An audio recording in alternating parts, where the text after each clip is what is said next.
Welcome students in the third part of the lesson Properties of a Magnetic Field. Let's learn about the new concepts magnetic field and magnetic lines of force. To understand these concepts, we are going to perform some activities. For the first activity, we need a bar magnet and some pins. So, take a bar magnet and some pins.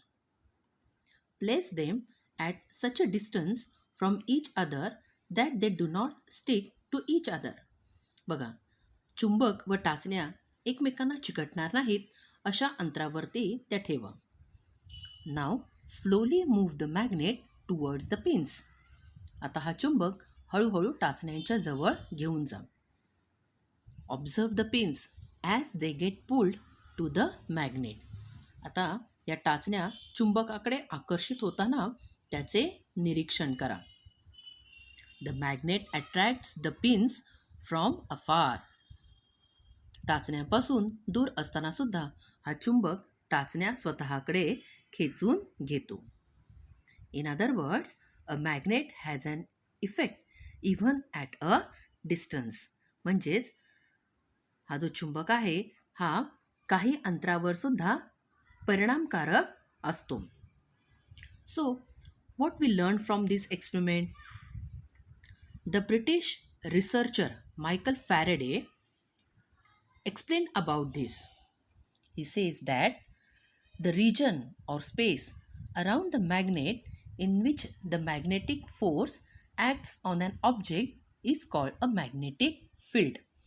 बघा, या ठिकाणी चुंबकाभोवतीच्या ज्या भागात वस्तूवर ते चुंबकीय बल कार्य करते त्या भागास चुंबकीय क्षेत्र म्हणजे मॅग्नेटिक फील्ड असे म्हणतात. The magnetism of a magnet acts upon a certain distance from the magnet. चुंबकाचा हा चुंबकीय गुणधर्म काही अंतरापर्यंत परिणाम करतो असे मायकल फॅरेडे या शास्त्रज्ञाने सांगितलेले आहे. Now students, let's do the second activity. For this activity, we need a bar magnet, iron filings, plastic bottle, bowl, some water and a cardboard. So let's start the second activity. Take a small cardboard. Place a bar magnet at its center. Sprinkle iron filings on the cardboard around the magnet. पहा मुलांनो, आपण एक छोटा पुठ्ठा घेतला आणि या पुठ्ठ्याच्या मधोमध एक पट्टी चुंबक ठेवला आणि या पुठ्ठ्यावरती या चुंबकाभोवती थोडा लोहकीस म्हणजे आयर्न फायलिंग्स पसरवा. Now tap the cardboard gently. आता या पुठ्ठ्याला सावकाश टिचकी मारा. Observe the iron filings. आता या पुठ्ठ्यावरील लोहकिसाचे निरीक्षण करा बरं. Yes, we see that the iron filings get more attracted to both ends of the magnet. बघा, या चुंबकाच्या दोन्ही टोकांना जास्तीत जास्त लोहकीस आकर्षित झालेला दिसून येतो. पहा मुलांनो, ही जी चुंबक आहे या चुंबकाची जी चुंबकीय शक्ती असते ही टोकांकडे म्हणजे त्याच्या ध्रुवांकडे, इंग्लिशमध्ये त्याला आपण पोल्स असे म्हणतो, याकडे एकत्रित झालेली आहे हे समजते. आणि हा जो पट्टी चुंबक आहे या पट्टी चुंबकाच्या मध्यभागाला जो मध्यभाग आहे त्या भागापेक्षा टोकांना जास्त प्रमाणात हा लोहकीस आकर्षित झालेला दिसून येतो. The iron filings are more attracted towards both ends than the centre of the magnet. Now this British researcher Michael Faraday named these lines going from one end of the bar magnet to the other as magnetic lines of force. पहा, हा जो संशोधक आहे Michael Faraday याने या चुंबक पट्टीच्या एका टोकापासून दुसऱ्या टोकापर्यंत जाणाऱ्या या रेषांना चुंबकीय बलरेषा असे म्हटलेले आहे, म्हणजेच मॅग्नेटिक लाईन्स ऑफ फोर्स. बघा मुलांनो, आपण मगाशी पाहिलं magnetic field, The magnetic field is the region around a magnet where the magnetic force acts as an object is called a magnetic field. Now, the magnetic field around a magnet can be shown by means of magnetic lines of force. चुंबकाभोवतीचे हे चुंबकीय क्षेत्र नेहमी चुंबकीय बलरेषांनी दाखवता येते. The intensity of the magnetic field at a place can be gauged by the number of lines of force that pass through a unit area at that place perpendicular to that area.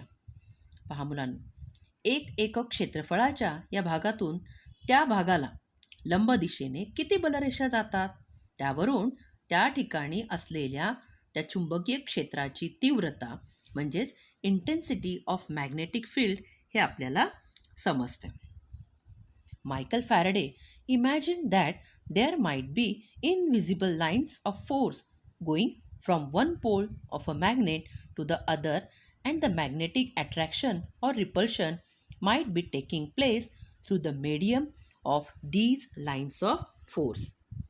Michael फॅरेडेंनी अशी कल्पना केली की चुंबकाच्या एका ध्रुवाकडून दुसऱ्या ध्रुवाकडे जाणाऱ्या या ज्या अदृश्य अशा बलरेषा आहेत त्या तिथे असाव्यात आणि या बलरेषांच्या माध्यमातून चुंबकीय आकर्षण किंवा प्रतिकर्षण होत असावे.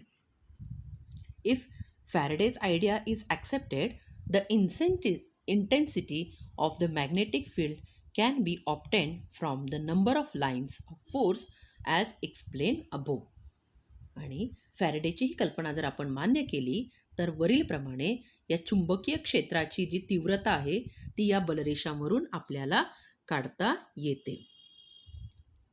The intensity of a magnetic field is low where the lines of force are sparse, and the intensity is high where the lines of force are concentrated.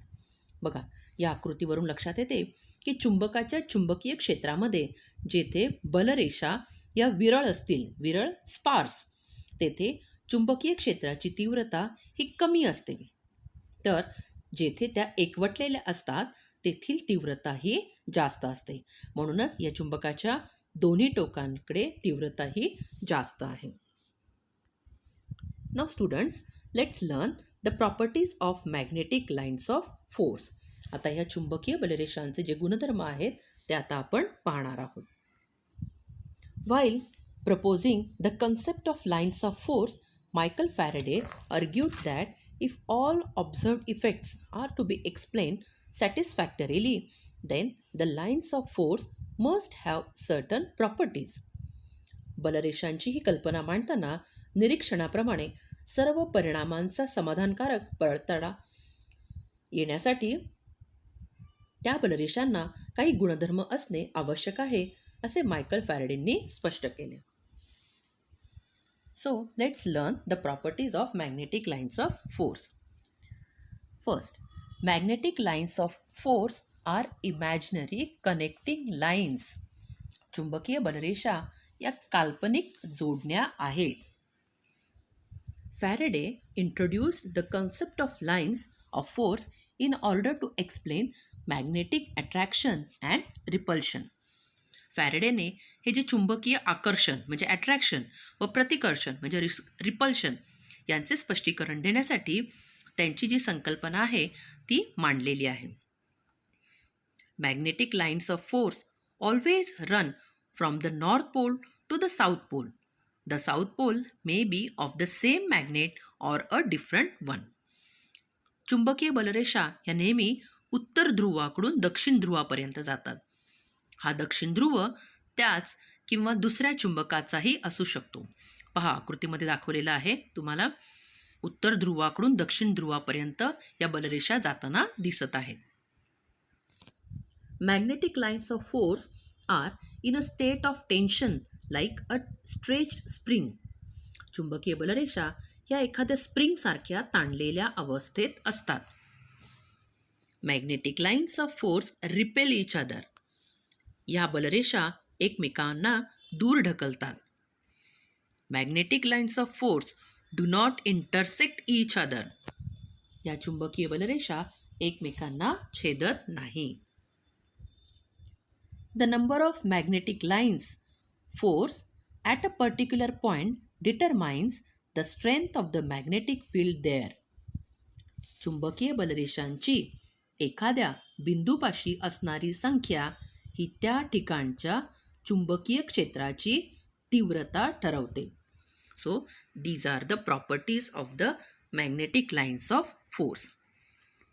Now, students, you can now see from the figure how the properties given above help to explain the repulsion between like poles and attraction between opposite poles.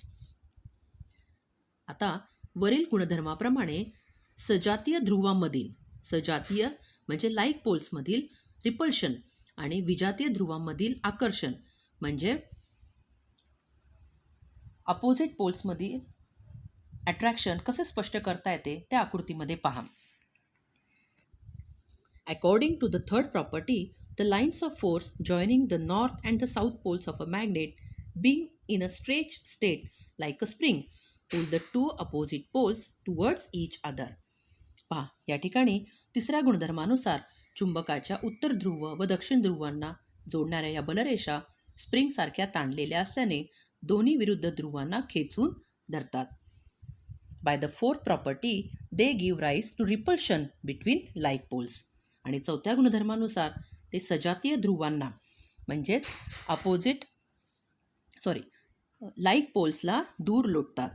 So we have learn about the magnetic field and the properties of magnetic lines of force. Thank you.